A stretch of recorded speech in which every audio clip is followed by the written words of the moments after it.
श्री स्वामी समर्थ मित्रांनो. तर पारायण काळात आपण स्वामींना चिठ्ठी टाकून प्रश्न विचारत होतो आणि त्याची प्रश्नांची उत्तरं स्वामी भक्तांना आपण देत होतो, ज्याच्या प्रश्नाची उत्तरं.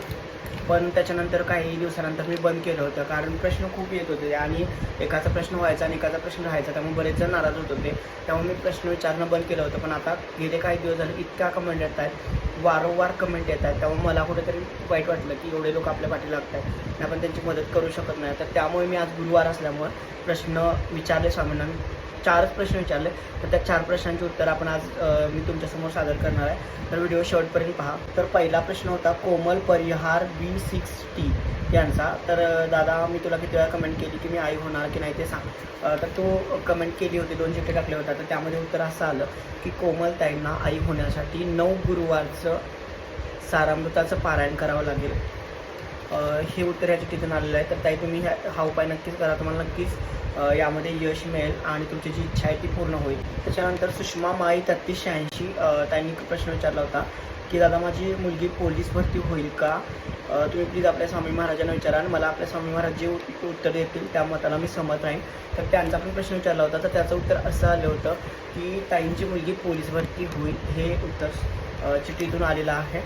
स्वप्नाली J23 या त्यांनी कमेंट केली होती की मी MPSCचा अभ्यास करू की पोलीस भरतीची एक्झाम कंटिन्यू करू, म्हणजे दोन्हीपैकी काय करू, असं त्यांचा एकंदरीत प्रश्न होता. तर त्यामध्ये असं उत्तर आलं की ताईंनी MPSCची तयारी करावी, त्यांना त्यामध्ये यश आहे, अशा प्रकारचं उत्तर आलेलं आहे.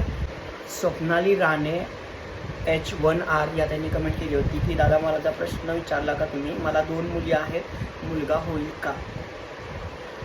तर त्यांचा पण प्रश्न विचारला होता. तर त्यामध्ये उत्तर आलेलं आहे ताईंना मुलगा होणार नाही.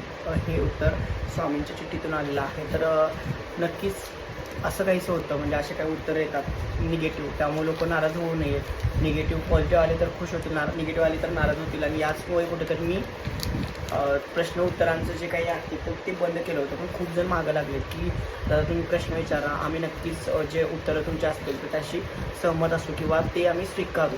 पण मी एकंदरीत एक सांगेन की बघा, हे उत्तर किंवा प्रश्न हे एक निमित्त मात्र आहे. फक्त आपण चिठ्ठ्या टाकतो आणि लहान मुलांच्या थ्रू ती चिठ्ठी उचलतो प्रार्थना वगैरे करून, आणि त्यामध्ये जे उत्तर आहे मी ते तुम्हाला सांगतो. आता हे झाली माझी बाजू.